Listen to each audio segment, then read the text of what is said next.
Viksit Bharat guarantee for Rozgar Yojana అనే పేరు ఈ ఉపాధి హామీ పథకం పేరు పెట్టి మొన్న పార్లమెంట్ లో చట్టం చేయడం జరిగింది. ఆ చట్టం కూలీలకు ఎంతగానో గతంలో కన్నా మెల్లగా ఉపయోగపడి 100 రోజుల పని దినాలని 125 పని దినాలుగా మార్చి కూలీలకు ఎంతో ఉపయోగపడే విధంగా ఈ చట్టాన్ని రూపొందిస్తే ప్రతిపక్షాల తప్పుడు ప్రచారం చేస్తున్నాయి. ఈ రోజు ఈ కార్యక్రమానికి విచ్చేసినటువంటి పెద్దలకి ధన్యవాదాలు చెబుతూ ఈ కార్యక్రమాన్ని గురించి అలాగే కోడూరు మండల ప్రజలకి నమస్కారం తెలియజేస్తూ ఈరోజు జాతీయ ఉపాధి హామీ గతంలో MNREGS పేరుతో ఉండేది. ఈరోజు Viksit Bharat VPGRG guarantee for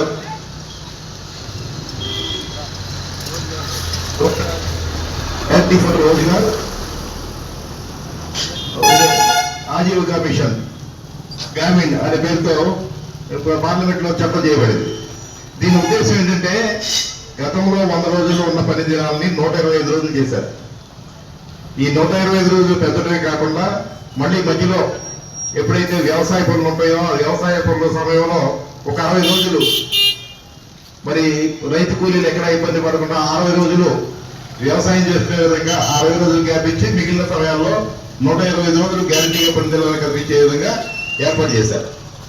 దీన్ని కాంగ్రెస్ వాళ్ళు రాహుల్ గాంధీ ఎవరైతే ఉన్నారో వాళ్ళ ఉద్దేశం ఏంటంటే ప్రతిదానికి మేము అటు కట్ట వేయాలి, మేము ఉన్నామనే ఉద్దేశం తప్ప దీనిలో ఏదో పేరు మార్చేశారు ఏమవుతుంది అది ఇది అని విమర్శిస్తున్నారు. దానికి సంబంధం లేదండి. వాళ్ళు ఇప్పుడు పథకాలు కొత్త ప్రభుత్వం వచ్చినప్పుడు ప్రభుత్వం ఉన్నప్పుడు తర్వాత ఇంకో ప్రభుత్వం వచ్చినప్పుడు ఆ పథకాలు పేరు మార్చడం అనేది సహజం. తర్వాత బీజేపీ ఇవాళ ఎన్డీఏ కూటమి ప్రభుత్వం చేస్తుంది ఏంటంటే ఇవాళ పేర్లు మార్పు కావండి. ఏ పేరు పెట్టినా ప్రధానమంత్రి ఆవాస్ యోజన, ప్రధానమంత్రి కిసాన్ సమ్మాన్ నిధి ఇలా ఉంటాయి తప్ప అది ఎవరు సొంత పేరు పెట్టుకునే పరిస్థితి లేదండి. అదే గత ప్రభుత్వం కాంగ్రెస్ ప్రభుత్వం ఏంటంటే ప్రతిదీ గాంధీ పేరుతో ఉండేవి. దాన్ని ఆ టైంలో ఉండకూడదనే ఉద్దేశంతో ఇవాళ వికసిత్ భారత్ జీరాంజీ పేరుతో చక్కటి పేరు రూపకల్పన చేసి అనేక రకాలుగా దీన్ని మార్పులు చేసి మరి ఎవరి అకౌంట్ లో ఎవరైతే లబ్ధిదారులు ఉంటారో వాళ్ళని చక్కగా గతంలో జరిగినట్టు అవకతవకలు ఏమాత్రం అవకాశం లేకుండా వాళ్ళు వచ్చిన తర్వాత కంప్యూటరేషన్ తీసుకోవడం, దాని తర్వాత ఎట్టి పరిస్థితుల్లో మళ్ళీ సాయంత్రం సమయం ఎంతైతే ఉందో ఆ సమయం దాకా ఉండి చివరిలో అటెండెన్స్ తీసుకుని మరి జియో ట్యాగ్ చేసి మరీ పంపిస్తారు. వాళ్ళ అది చేయటమే కాకుండా ఈ చేసిన పని దినాలు ఏవైతే ఉన్నాయో ఆ పని దినాలకు సంబంధించి మరి వారం రోజుల అమౌంట్ వాళ్ళ అకౌంట్ పెట్టేట్టుగా చేస్తారు. ఇలా పారదర్శకత కోసం చేసిన మార్పే తప్ప ఎలాంటి అపోహలు పాల్పడాల్సిన అవసరం లేదు. ఇలాంటి దాన్ని కాంగ్రెస్ వాళ్ళు ఈ పేరు మార్చేశారు. ఏమవుతుంది అవసరాలు జరిగినాయి అంటే జరిగినాయి, గతంలో జరిగినాయి, ఎన్నో జరిగినాయి, ఇష్టం వచ్చిన రీతిలో చేశారు. మరి వాటన్నిటికీ అడ్డు కట్టేసి ఇవాళ కేంద్ర ప్రభుత్వం చక్కటి నిర్ణయం తీసుకుంది. ఇవాళ ఈ వికసిత్ భారత్ జీరాంజీ పథకానికి మేము ఆహ్వానం పలుకుతూ మరి రాబోయే రోజుల్లో మరి అందరూ ఉపాధి పొందాలని కోరుకుంటూ ఈ అవకాశం ఇచ్చిన మా మండల కమిటీ సభ్యులందరికీ నమస్కారం తెలియజేసుకుంటూ ముగిస్తున్నాం. భారత ప్రభుత్వం మన గౌరవనీయులు ప్రధాని నరేంద్ర మోడీ గారు మరి నిన్న 10 తారీఖున మరి పనికి ఆహార పథకం అంతకుముందు మహాత్మా గాంధీ అనే పేరు ఉండేది. ఆ పేరు తీసేసి రామజీ అనే నామకరణం చేశారు. దానికి ఈ యొక్క ప్రతిపక్షంలో అనేకమైనటువంటి ఆరోపణలు చేస్తున్నాయి. దాంట్లో ఆ పథకంలో ఎలాంటి మార్పు చేయలేదు, ఓన్లీ పేరే మార్చారు. మరియు అదనంగా 25 రోజులు పరిధిగా కల్పించిన మన నరేంద్ర మోడీ గారి యొక్క ప్రభుత్వం ఈ మరి ప్రతిపక్షాలు అనేకమైనటువంటి నానాలు చేస్తూ ధర్నాలు చేస్తున్నాయి. కానీ ఒకటి గమనించాలి, ఈ కాంగ్రెస్ ప్రభుత్వం కానీ కమ్యూనిస్టులు కానీ 6% చేతరాదు చేసిన వాళ్ళని పేర్లు పెట్టి చూపిస్తున్నారని చెప్పి నేను దీనికి సందర్భంగా మనగిస్తాను. కావున మన ప్రజలను కూడా గమనించాలి. మరి నరేంద్ర మోడీ గారు అనేకమైనటువంటి ఈ 11 సంవత్సరాల్లో అనేకమైన సంక్షేమ కార్యక్రమాలు తీసుకొచ్చారు. అలాగే ఈ 10 పనులు కూడా మరి 25 దినాలు పెంచి మరి మన యొక్క పేద ప్రజల యొక్క అండగా ఉన్న ప్రభుత్వం అయితే భారతీయ జనతా పార్టీ ప్రభుత్వాన్ని ఈ సందర్భంగా తెలియజేస్తున్నాను. ఈ అవగాహన కార్యక్రమంలో పాల్గొన్నటువంటి కోడూరులో పట్టణ ప్రజలకు ఈ కార్యక్రమంలో పాల్గొన్నటువంటి పార్టీ నాయకులకి అందరికీ కూడా హృదయపూర్వకమైన నమస్కారాలు.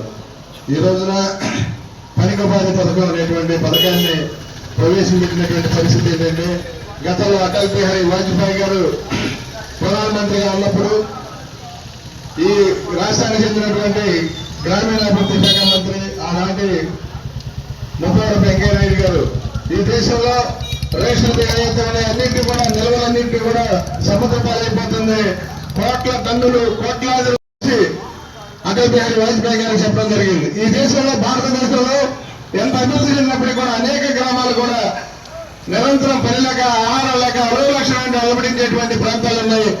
కాబట్టి అనేక గ్రామాలు వెనకబడి ఉన్నాయి, సౌకర్యాలు చాలా తక్కువగా ఉన్నాయి. ఏ గ్రామం కూడా సరైనటువంటి రీతిలో కాకపోతే వెనుకబడిన గ్రామాలు అభివృద్ధి చేయడానికి పనికొపాది పథకం పెడతా ఉన్నప్పుడు అటల్ బిహారీ వాజ్పేయి గారు మంచి కార్యక్రమం పెట్టమన్నప్పుడు అటల్ బిహారీ ఈ పథకాన్ని ప్రధానమంత్రి అప్పుడు ఉన్నటువంటి అటల్ బిహారీ వాజ్పేయి గారు ప్రవేశపెట్టడం జరిగింది. ఆ తర్వాత గ్రామాలన్నింటిలో కూడా పనికి ఉపాధి పథకాన్ని పేరు పెట్టి అన్ని గ్రామాలలో కూడా అభివృద్ధి చేస్తూ బియ్యం ఇచ్చేటువంటి ప్రయత్నం చేశారు. ఆ నిలవలు కూడా తగ్గినటువంటి పరిస్థితి మనం చూసాం. అయితే అటువంటి పరిస్థితుల నుంచి తర్వాత వచ్చినటువంటి కాంగ్రెస్ ప్రభుత్వం వచ్చింది, మన్మోహన్ సింగ్ ప్రధానమంత్రిగా ఉన్నప్పుడు ఈ పథకానికి ఏ విధమైనటువంటి మార్పులు చేయకుండా అభివృద్ధి చేయకుండా గ్రామాల అభివృద్ధిని పట్టించుకోకుండా ఉన్నటువంటి పరిస్థితిని మనం చూసాం. అదే అప్పుడు ఏవైతే పెట్టారో చట్టంలో రుసుకులన్నింటినీ కూడా అట్టగే ఉంచి ఏమాత్రం కూడా దీని మీద శ్రద్ధ వహించినటువంటి పరిస్థితి లేదు.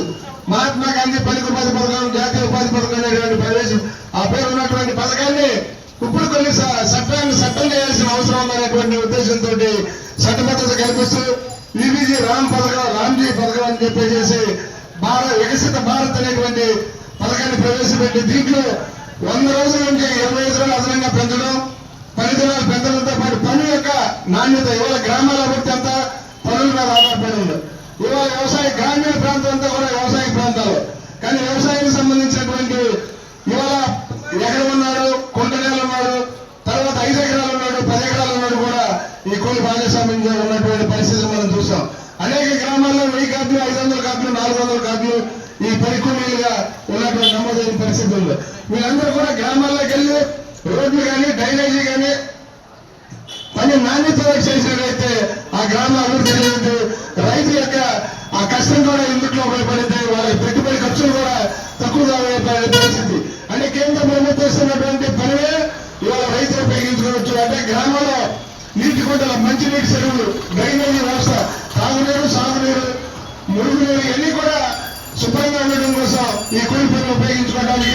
అట్లాగే రాష్ట్ర ప్రభుత్వం ఇవాళ రాష్ట్ర ప్రభుత్వం నారా చంద్రబాబు నాయుడు గారు, పవన్ కళ్యాణ్ నాయకత్వంలో ఉన్నటువంటి ప్రభుత్వం కూడా ఇవాళ 40% నిధులించి కేంద్ర ప్రభుత్వం 60% నిధులతో రోడ్లు అభివృద్ధి కానీ, తర్వాత చెరువులు కానీ, మునిగలు ఇంకా ఏదో నైపుణ్యం కలిగినటువంటి యువత ఎవరైతే ఉన్నారో వాళ్ళ అభివృద్ధి కోసం కానీ ఇంకా అనేక రకాల అభివృద్ధి కోసం ఈ నిధులు వెచ్చించడానికి ఉపయోగపడే ప్రయత్నం జరుగుతుంది. కాబట్టి ఇవాళ భారతీయ జనతా పార్టీ నాయకత్వంలో ఉన్నటువంటి ప్రభుత్వం ఏదైతే ఉందో, నరేంద్ర మోడీ గారి ప్రభుత్వం ఏదైతే ఉందో, ఈ దేశం యొక్క అభివృద్ధి కోసం బడుగు బలమైన వర్గాల వారి అభివృద్ధి కోసం పనిచేస్తున్నటువంటి ప్రయత్నాలను తట్టుకోలేక ఒక కమిషన్ మీద కాంగ్రెస్ పార్టీ, కమ్యూనిస్ట్ పార్టీలు కూడా దుష్ప్రచారం చేస్తున్నటువంటి పరిస్థితి మనం చూస్తున్నాం.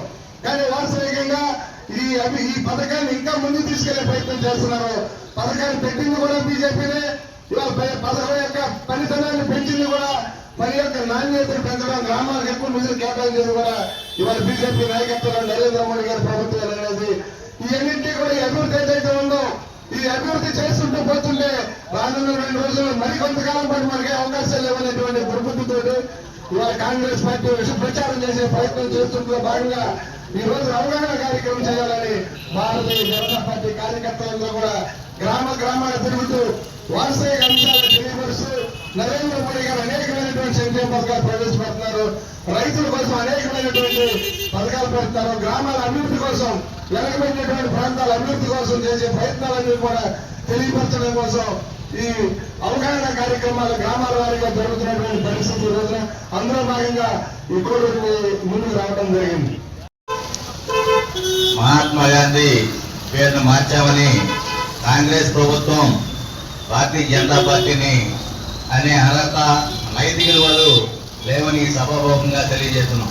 ఎందుకంటే స్వతంత్రం వచ్చేదాక బంగ్లాదేశ్కి ఇడిపోయినటువంటి పరిస్థితిలో ఉన్నప్పుడు పాకిస్తాన్ని ఆ రోజు మిలిటరీతో యుద్ధం జరిగిన తర్వాత మరలా నెహ్రూ గారు గాంధీ గారు కూడా కలిసి ఆ యుద్ధం జరిగినాక కూడా భారతదేశ డబ్బుల్ని పాకిస్తాన్కి అప్పచెప్పినటువంటి దౌర్భాగ్యులు ఈ కాంగ్రెస్ పార్టీ వాళ్ళు. 60 ఏళ్ల చరిత్రలో భారతదేశాన్ని ఏం అభివృద్ధి చేశారని ప్రశ్నిస్తున్నాం. ఇవాళ రోజుని కాంగ్రెస్ కి అధికార మహం తప్పక ప్రజల ఉద్దేశించి పరిపాలించే ఆలోచన లేక ఏదేదో మాట్లాడుతున్నారు. అలాంటి పరిస్థితుల్లో అటల్ బిహారీ వాజ్పేయి గారు కానీ ఈ రోజు మోడీ గారి ప్రభుత్వంలో భారతదేశం ప్రపంచం మొత్తం కూడా చాటి చెప్పినటువంటి పరిస్థితులు, ఈ వారం లేక ఎన్నో పీపులు చేసినటువంటి ఈ పరిస్థితులు కాంగ్రెస్ వాళ్ళు. ఈ సభాముఖంగా ఈ పనికి ఆహార పథకాన్ని అందరూ వినియోగించుకుని అభివృద్ధి చెందాలనే ఉద్దేశంతో భారతీయ జనతా పార్టీ పార్లమెంట్ లో తీర్మానం చేసినటువంటి పరిస్థితి ఏర్పడిందని తెలుసుకోవాలని మనం చేస్తున్నాం. సదస్సుకి విచ్చేసినటువంటి భారతీయ జనతా పార్టీ కార్యకర్తలకి, నాయకులకి హృదయపూర్వక ధన్యవాదాలు చెబుతూ ఈ విపిజీ రామ్జీ పథకాన్ని పేద ప్రజలందరూ సద్వినియోగం చేసుకుని ఇంకా అభివృద్ధి పదంలో రాణిస్తారని కోరుకుంటూ ఇట్లాంటి అవగాహన సదస్సులు గ్రామాన నిర్వహించి ఈ చట్టం గురించి అందరికీ అవగాహన కల్పిస్తామని చెబుతూ ఈ సమావేశం ఇంతటితో నిర్వహిస్తున్నాం.